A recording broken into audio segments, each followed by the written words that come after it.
Hello, and welcome back to the Empower Her podcast.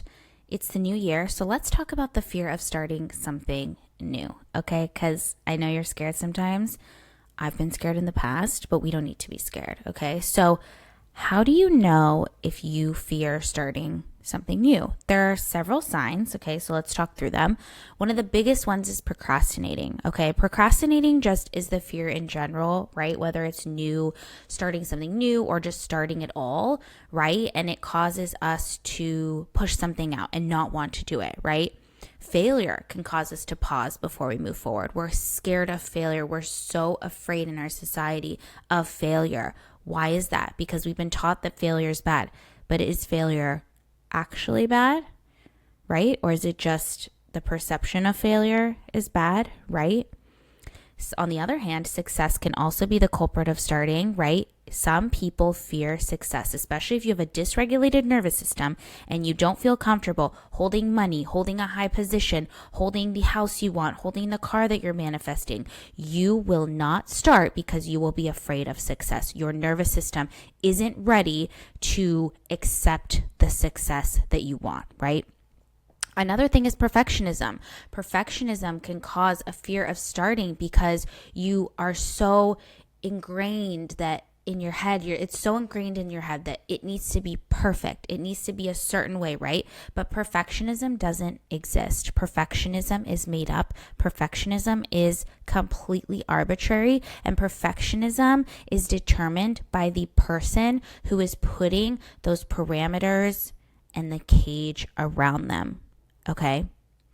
And honestly, just the fact of starting something new can bring up a lot of change, right? Like something new means that something's going to change, and that can be scary. And of course, I want to validate all these things, right? Because it's normal to feel this way, or at least it's been normalized in our society to feel this way, right? We aren't taught to start something new, whether it's in school or whether it's in the corporate environment, whatever it is, you are not taught to consistently and always try to start something new, right? Because of all these things I've mentioned. And as someone who has notoriously made big life decisions, I made a lot of big life decisions in my life, right? An example of when I was 22, I left the United States, moved halfway across the world to Europe by myself. Okay, I am Hungarian and I spent a lot of time in Hungary over the years when I lived in the States, but I still have never lived here as an adult. As you know, I was a baby when I lived here last. I just spent summers here. And that was a really big move. And I moved halfway across the world by myself, right?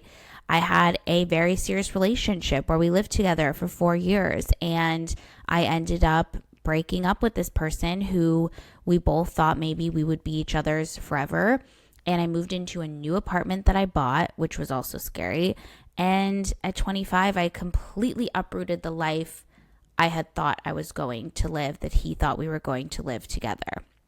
Another big change I made was I quit my corporate job, right? I had a high paying, successful corporate job, and I quit to run my coaching business full time. Okay. And these feel like incredibly big decisions, right? And that's where a lot of the fear of failure, fear of starting comes from, because we look at these big decisions like moving halfway across the world, quitting your corporate job, and we think, oh my God, these are massive decisions. These are so dramatic. But while these are big decisions, when we look back on them, these were not made overnight. And these decisions were not made easily, right? Just an example, right? Before I moved to Budapest, I had decided years before that I was going to move, years before, okay? I had made a plan. I started saving money. I was looking into what was needed. I was getting my degree in the meantime. I was getting a job online that I could do from there, so I didn't have to rush to get a job, right? There was many micro moments planned before I got to the point where I actually moved. My relationship, right? I didn't just one day decide to end my 4-year relationship and completely uproot my life. I had been unhappy. I wouldn't say unhappy, but I had been questioning the relationship for probably 2 years before we broke up. And that's a story for another time. But it was a bunch of micro moments that got me to the place where I decided, okay, this relationship isn't right for me, right? When I left corporate, It wasn't that, again, I decided one day to the next, okay, I'm leaving corporate and I'm done, right? No, I had worked as a coach for years before that. I was getting my certification. I was building up my client list. I was working on what I could do, saving up money before I quit, right? There was a lot of things I did in order to get to that point to actually leave my job, right? But the key to doing something new isn't to get to a place where you're not scared or you're not afraid anymore and then you do it. It's doing it despite being scared, despite being afraid, despite wanting everything to be perfect, right? You have to, even though you have those feelings, you have to let go of them and say, I'm going to do it despite all of these other things, right? And it's about taking a leap regardless of all of those underlying feelings. So what does it look like to actually take the leap, and what are some of those mindset shifts that we can talk about? So I want to talk through 7 today. So one mindset shift is, rather than seeing starting something new or doing something as scary, think of it as a new beginning, right? And the problem often comes from, we always look at things as, oh, something new means that it's bad, right? Or that it's going to be negative, or it's going to be hard, right? I just had a conversation with some of my clients about this. We talked about this idea of things being hard, right? Why do things have to be hard? They don't need to be hard, right? And the reason that starting something new can be scary is because we don't know what's on the other side, right? Our bodies, our brains are wired to stay within our comfort zone. Our comfort zone is doing what we're already doing, right? But when we're starting something new, we don't know what's on the other side. We don't know what's going to happen. But how about looking at it as starting a new beginning rather than as something scary? What if the other side is even better than we imagined, right? I also talked about this with my clients the other day in relation to this conversation of, can we focus on the best case scenario rather than the worst case scenario, right? Because the other side of this could be better than we ever imagined. In fact, it probably is going to be better than you imagined, because there's a reason that you actually want to take this leap. And so thinking of it that way can be a really good mindset shift. The second mindset shift, and I kind of already touched on this, but focus on the best possible outcome, right? Instead of focusing on what can go wrong, focus on what is the best possible outcome. What could go right from this situation, right? It will help you feel more positive about the change, about starting something new. It will give you new opportunities. And again, when we rewire our brain to focus on the best possible outcome, to focus on the positive that's going to happen, then we're actually going to attract that. We're going to be open to those positive things happening, right? So we really need to look at it that way, because it makes a massive difference, right? When we're talking about the way that we show up with that decision. And the third thing is could we reframe failure, which I don't like that word, which we'll talk about, but can we reframe failure as taking you one step closer to success, right? What if I said to you, right, if you, let's give an example, okay? Let's say you're looking for a new job. This is a lot of my clients are looking for new jobs and they hate getting rejected. And I always say to them, okay, what if I told you that you had to get 99 rejections and then the 100th one would be your dream job offer? Would you do it? And every single time they say, yes, of course I would do it, because I know what's on the other side, right? They know that the 100th one is not going to be a rejection. It's going to be the job offer. Okay, but you still have to go through 99 rejections, right? You're still getting those rejections regardless. So how can we reframe this? Can we play a game with ourselves and say, okay, the failures are leading me to success, or the universe is saying no to one thing so that they can say yes, so that I can say yes to that thing that's actually going to work for me, right? So it's reframing failure. Even if you don't know that 100th thing is going to be positive, is going to be success, is going to be the job offer, it doesn't matter. You can still tell yourself it is, and then you will eventually get there.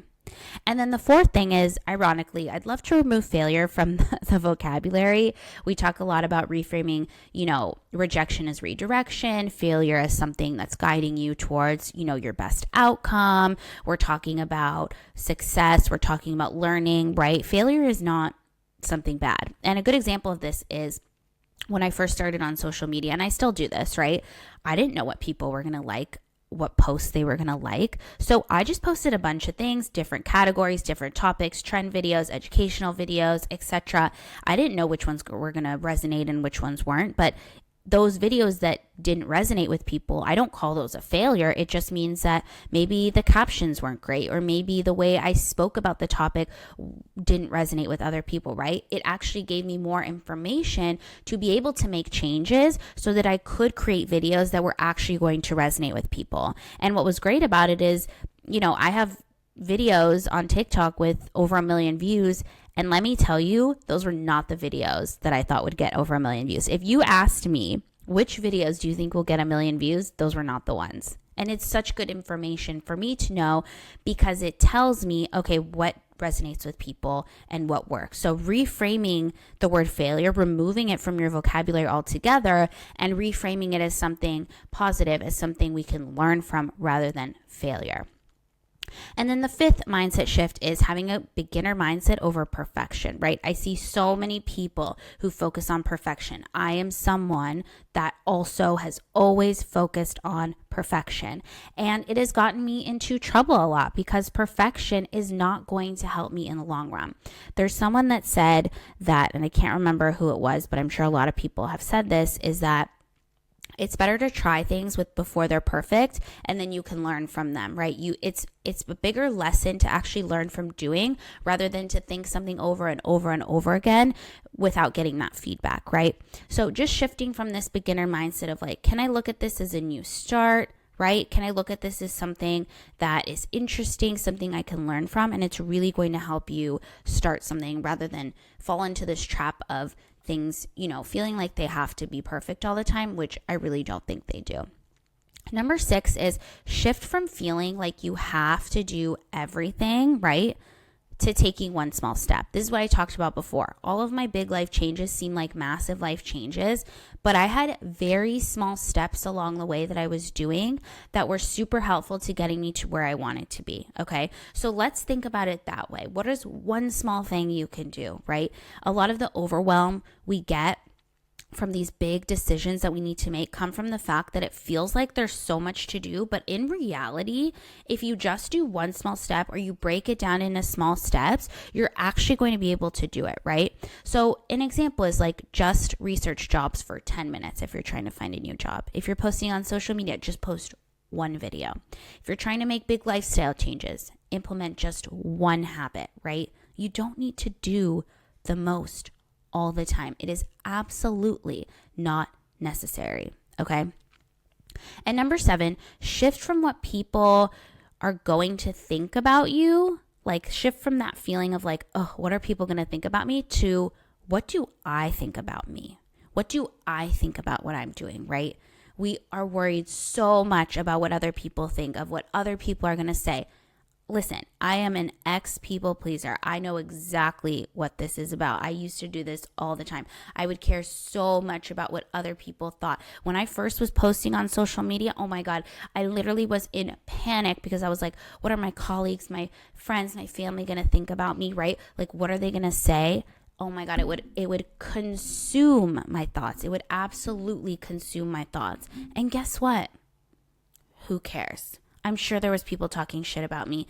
I saw that, I had a bunch of forwarded videos on TikTok at the beginning. I'm sure it was those people forwarding it to each other, etc. You got to let that go. What people say behind your back, their thoughts and opinions behind your back, are none of your business. Unless they tell it to your face and they give you honest criticism that you can work with, it's none of your business, right? So do what makes you happy. Think about what makes you happy. And if we're looking at all the successful people, they do what makes them happy, whether it's finding a job that works for them, whether it's posting content that they enjoy, right? Whether it's starting a business that they're really into. Do what makes you happy and what brings you joy, and that's actually going to get you to where you want to be. It's such a powerful mindset shift, okay? So starting something new can be hard and scary. Again, I want to validate that, because it's not always easy, but it doesn't have to be hard, and it doesn't have to be scary. And even if it is, you can still take those steps. These were some really good mindset shifts, okay? So take what resonates, leave what doesn't, right? And try to think of it in a new way. Try to think of starting something new in a new way, right? And this can be something small, like, again, just implementing a habit. It can be something big, like moving across the country, quitting your job, like whatever it is. But use these mindset shifts as a way for you to actually take those steps rather than sitting on it, and sitting on it. Because at the end of the day, if you keep sitting on what you want, you won't be happy and you won't be satisfied until you do the thing that you really want to do, right? And we need to take everything else away. It doesn't matter what other people think. Failure is not a bad thing. We're removing that from our vocabulary, all of the things, right? Focus on you, focus on these mindset shifts, and you're going to feel so much better with starting something new, and it's going to become easier and easier and easier. All right. I hope you liked this episode. Please don't forget to leave a 5-star review if you enjoyed this. I really, really appreciate it, and it helps boost the podcast. Also, if you're listening on YouTube, make sure you subscribe. If you're not, we're doing video content, video podcasts from now on, so you can always come to YouTube to listen as well. I hope y'all have an amazing week, and I'll catch you in the next episode.